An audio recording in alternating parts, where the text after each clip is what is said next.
Hello guys, welcome to my vlog. आज के vlog में आपको दिखाने वाली हूँ बैगन की सब्ज़ी बनाते थे, वो भी बिना लहसुन डाले। तो चलिए, तो बैगन को मैं काट ली और उसके बाद धो भी ली और फिर यहाँ पे 2 बड़े साइज़ का प्याज काट ली और इसमें 2 हरी मिर्च, 2 बड़े साइज़ का टमाटर और 2 आलू कट की और इसको छोटे साइज़ में काट के यहाँ पे तेल भी गर्म हो चुका है, इसको फ्राई कर लेते हैं और प्याज फ्राई हो जाए।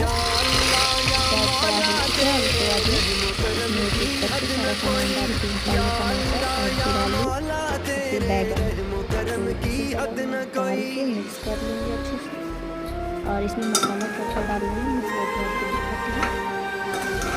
इसमें नमक डालना है, लाल मिर्च पाउडर, धनिया पाउडर, हल्दी पाउडर, गोलकी जीरा और पाउडर और ये थोड़ा सा मसाला, सब्जी मसाला। और इसमें लहसुन नहीं पड़ा है, आप लोग देख रहे हैं बिल्कुल भी लहसुन नहीं डला है और बहुत ही अच्छा और लाजवाब बनता है और खुशबू बहुत अच्छी आती है।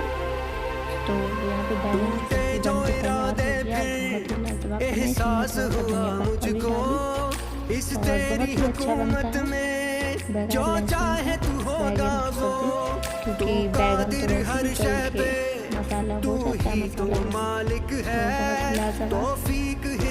आप भी ट्राई कीजिए। ओके गाइस, आप लोग देख रहे हैं।